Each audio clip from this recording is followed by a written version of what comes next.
medical malpractice lawsuits are essential in making sure that good medical care will be provided to others. Unfortunately, the medical institutions that we have, the board certifying bodies and the local medical associations, they don't police physicians. You can go today on the websites for the different courts and find doctors who have 10, 15, even 20 active malpractice lawsuits against them. Medicine it's a noble profession. It's a healing profession. It's a profession that, if properly pursued and properly practiced, elevates the practitioner and helps the patient. There are a small number of medical practitioners who probably should not be practicing. Unfortunately, they're not policed by their own. Unfortunately, maybe 2% of practitioners are responsible for 95% of the lawsuits. And until those 2%, or less even, are brought to the forefront and taken off the streets, to use the analogy of bad drivers, they will continue to create injured patients, people who are victims, who have their only recourse is to seek out a lawyer for a medical malpractice action in order to get some sort of compensation. Every day, somewhere in America, more than 300 innocent men, women, and children become victims of medical malpractice at the hands of incompetent and negligent doctors. Last year, over 98,000 victims were killed by doctors. More than 4 million victims are permanently injured each year. Today, the Insider Exclusive goes behind the headlines and when doctors go wrong, Alice Williams' story, to examine how Elliot Wolf, member at Wolf Fuhrman, got justice for Alice Williams in a very challenging medical malpractice case. Dr. Elliot Wolf is a board-certified surgeon as well as a successful trial lawyer who has built his reputation based on aggressive and creative trial work. He has obtained numerous 6- and 7-figure verdicts and settlements for clients who have been involved in traumatic situations which altered their lives physically, mentally, and financially. And it has earned him the highest respect from citizens and lawyers alike as one of the best trial lawyers in New York and in America. He has seen many innocent and hardworking people injured and killed by negligent and incompetent doctors, hospitals, and nurses. Elliot's passion is problem solving.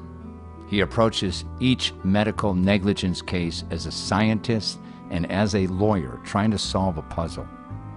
And because he has seen many patients suffer needless injury, he makes it his dedicated mission to get legitimate and truthful answers to what really happened to his clients in each case.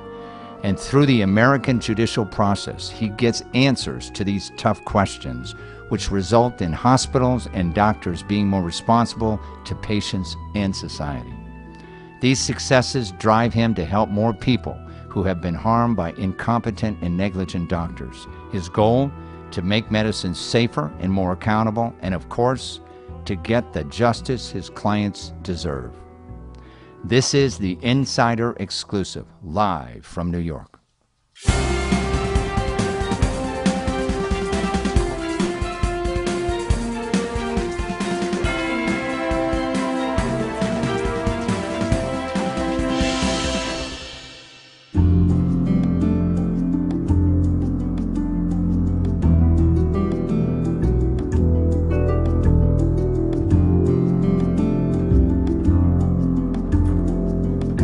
It is my great pleasure to introduce Elliot Wolf to the show. Welcome to the show, Elliot. Thank you. Tell our audience a little bit about your law practice. What type of law do you generally practice? Well, my partner and I, the firm of Wolf Fuhrman, we practice primarily medical malpractice and some personal injury law. We've been partners now for 22 years and have had an interesting road to get where we are now. We started off defending physicians in medical malpractice suits. My partner and I, after we started, we grew the firm to over 20 attorneys, had over 50 employees, and we did primarily medical malpractice defense for doctors, working for the assigned risk carriers. So we had the dubious honor of representing doctors who maybe some of them should not have been practicing. A lot of them had 5, 10, 15, even 20 active lawsuits at one point in time while we were representing them. And then approximately 13 years ago, we made the decision to become plaintiffs' attorneys, represent victims of medical malpractice, and starting in the year 2000, we did completely medical malpractice plaintiffs' work and some general liability malpractice. Have you found it more rewarding representing the victims rather than the doctors who are serial killers and offenders and bad practitioners? Well, the beautiful thing about plaintiff's work is you can pick and choose. When somebody comes into your office, you look at the case, you look at the medicine, and then you make a decision. Is this a case that I want to be involved in? Yeah. So as a plaintiff representing victims of malpractice, I choose every case based on the cases that come into my office. Out of every 10 cases that come into my office, if I take one, that's a lot. And on the defense side, I had to defend every person and everybody that was sent to me by the insurance carrier. Right. And I had no choice, no matter what my personal feelings were, to go ahead with a case such as that. On the plaintiff side, if I ever get to a point where, and it's very rare, but once in a while you'll have a client that you realize you don't want to represent them for one reason or another, I can make a motion to be relieved of counsel. On the defense side, I could never do that. Now, today we are here about a medical malpractice case, and it concerns the Williams couple, correct? Yes. Alice and her husband, Terrence. Tell our audience a little bit about them, what makes them unique, and what did you find unique about their story? It's an unbelievable story. It's a story where everybody could learn so much from these two very humble people. Alice Williams was diagnosed with ovarian cancer, which had spread. By the time she had surgery in April of 2001, they did a procedure not to remove the cancer, but to debulk it, basically to remove most of it. And it was supposed to be followed up with chemotherapy. Terrence Williams, a devoted husband to his wife, they have no children. He took care of his wife after the surgery and all the complications that evolved. After the surgery, and there's no allegation that the surgery was done improperly, but after the surgery, Alice had some certain complaints which should have alerted the doctors to the fact that she was having some sort of bowel obstruction. She actually went into the hospital in May with complaints where the doctors who saw her then said, we should do a CAT scan to see if there is an obstruction. She was let out of the hospital even though there was no clear indication that there was no bowel obstruction, and no CAT scan was ever taken. Less than 6 weeks later, she was in the hospital with a bowel obstruction that was so bad that they had to remove approximately 50 centimeters of her bowel, which had necrosed or died. She had a terrible infection and developed a condition known as disseminated intravascular coagulopathy, which is a bleeding disorder. And in order to keep her alive, medication had to be given to her, which took the blood that would go to her extremities, her arms and her legs, and focused it on her vital organs. Yeah. The body shuts down sending blood there because it can't deal with it, correct? Well, the body basically prioritizes where the blood goes. So the first places that it goes to, before it goes to our fingers and our toes and our hands and our legs, it goes to our heart and our lungs and our brain. So Alice was on medications which concentrated the blood, as her body did, on the vital organs. And during a hospitalization in July of 2001, she developed gangrene of both her legs, of her right arm, which was her dominant arm, and the fingers on her left hand. After she was discharged from the hospital in July, she had to go back in August, and in August she underwent amputations of both of her legs, an amputation of her right arm, and an amputation of 4 of the 5 fingers on her left hand. And she's left today essentially just with 1 finger on her left hand, no lower extremities, and no right arm. Now, a lot of people would have thought, well, that's just the progress of the disease, but that really wasn't the case, was it? Well, the losing of her limbs had nothing to do with the disease process. Right. The disease process was treated surgically and then with the chemotherapy. What happened was And one of the complications of the treatment is that she could end up with an obstruction, with something blocking her intestine. Because of the chemotherapy drugs, correct? Either because of the chemotherapy or the surgeries that she had, or a combination. Yeah. But this was something that was manifest. This was something that was evident way before it became problematic. Yeah. And the doctor said, do a CAT scan. The doctor said, let's see if there is an obstruction, and yet they let her out of the hospital without making sure that there wasn't. And when she followed up with chemotherapy a month later, she still had signs and symptoms that there was an active obstruction. She had a distended abdomen, and they took no steps to determine what was going on. Yeah. And this was a completely and totally avoidable occurrence if she had been watched judiciously and carefully. Yeah, because today she's a cancer survivor, and yet at the same time she's lost both legs and one arm and fingers on her remaining hand, correct? She's a cancer survivor. She's cancer-free. Yeah. Right. Now, this case was a challenging case, as a lot of medical malpractice cases are, and I understand many firms turned it down, didn't they? Actually, in one way it was easier for my firm, because the prior firm had gone out, gotten all the medical records. Yeah. And so when Terrence Williams came to me and asked me to look at this case for his wife, Yeah. he had all the medical records. He even had an expert opinion, even though the expert opinion wasn't positive. Right. It really encapsulated to me the issues in the case, and then I was able to get an expert who supported our position and who looked at the case from a slightly different point of view. Right. And what did you have to prove exactly here? Well, the main thing that we had to prove was that when she came to the hospital in May of 2001, there were with complaining of constipation. Yeah. When they found that she had a distended abdomen, when the doctors in the hospital said we should do a CT scan, and then they didn't, that they should have done that CT scan, because less than 6 weeks later she had the signs and symptoms of a complete obstruction, and it developed at that point to the point where she lost all three of her 4 limbs. Right. We have Alice and Terrence with us today, and we're going to bring them on the show right now.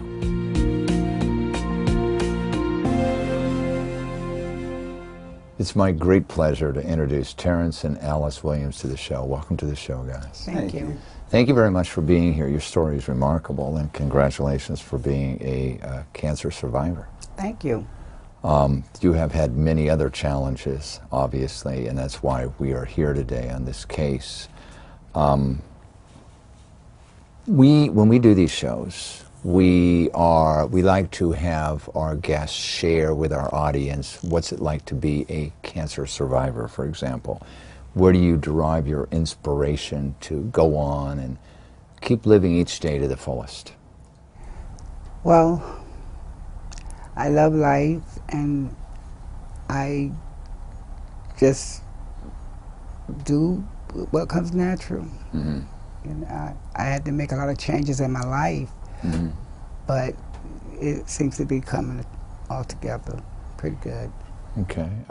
Elliot, your lawyer, cannot speak more highly of you and the devotion that you have shown to take care of your wife. My vows mean a lot. Where does that come from? My vows, what believe in my vows, belief in her, Yeah. the love I have for her. I don't know, we've been through a lot together before this even happens. We've been together today, on my birthday, it'll be exactly 29 years. We've been married like 18, 19 years. Yeah. Is this your birthday today? No. It's a couple of months down. But it'll be exactly 19 years. Tell our audience some of the changes that you had to go through to take care of your wife. Well, I had at one point I had to leave my job. We became homeless. But were you living in a shelter? We was in the shelter. Yeah. Now this is after she after had her treatment. accident. Yes. Yeah.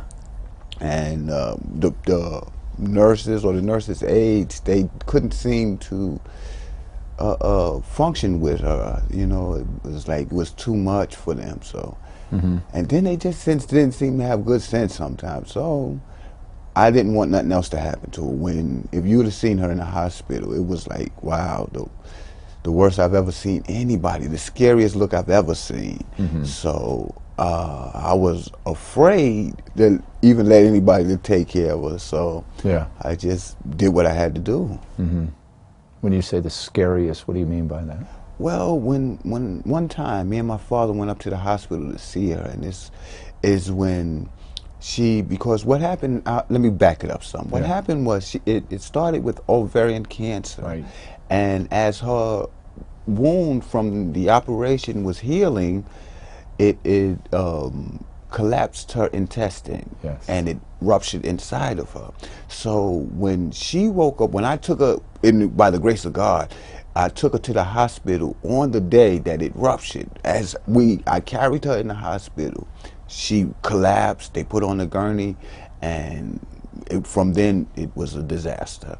So they had to put her under, and she stayed like in a induced coma for a good minute. So when she came to, her eyes was bright white. I've never seen them that, I mean, and they were big as marbles. It was real big. So, and I said, Faye, her name, that's her middle name, Faye, are you all right? She was, yeah, I'm all right.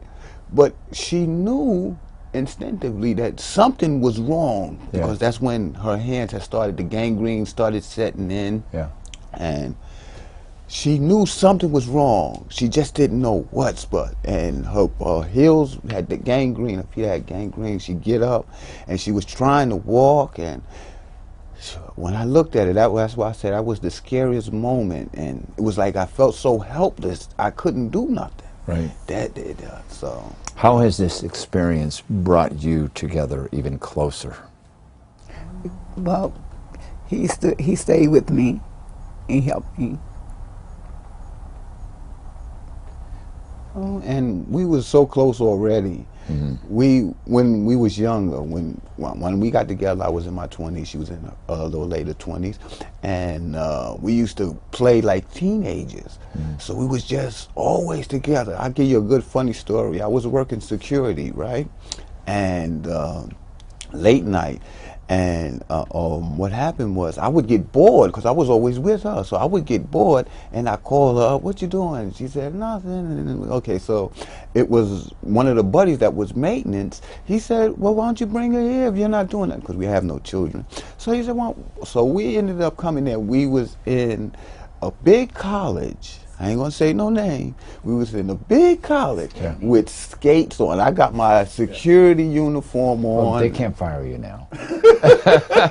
So we was always so close that when this happened, that's what made me even just bond to make to protect her. But it was, wow, what could you do? Well, I got to tell you, you have the luckiest husband in the whole world, okay? And you have the luckiest wife because she's inspired you to do things that most men wouldn't even do.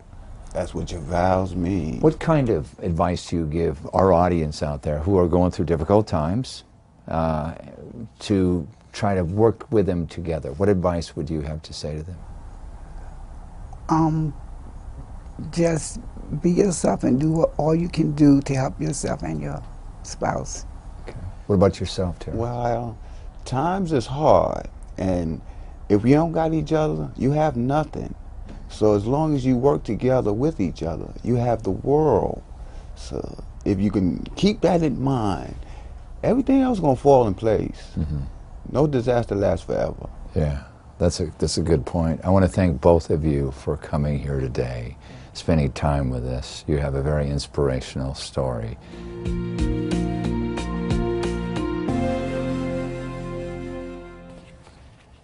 With medical malpractice cases, how does one know what medical malpractice is exactly? How do you know that you've had a doctor or a nurse that you think has violated any kind of standard care? A layperson cannot tell, except for one thing: if it doesn't sound right, Yeah. then it's something that somebody should look into. Yeah. If somebody goes in for abdominal surgery and ends up losing their limbs, it has to Pretty be looked obvious. at. It has to be looked at by a medical specialist. I have an added qualification as an attorney in that I was a physician and I practiced for 12 years as a foot surgeon, as a podiatric surgeon. And I went through a 4-year podiatric program. I did a full body dissection. I learned anatomy. I know about medications. I prescribe medications. So when I hear about a case, I have a little bit more than a basic knowledge.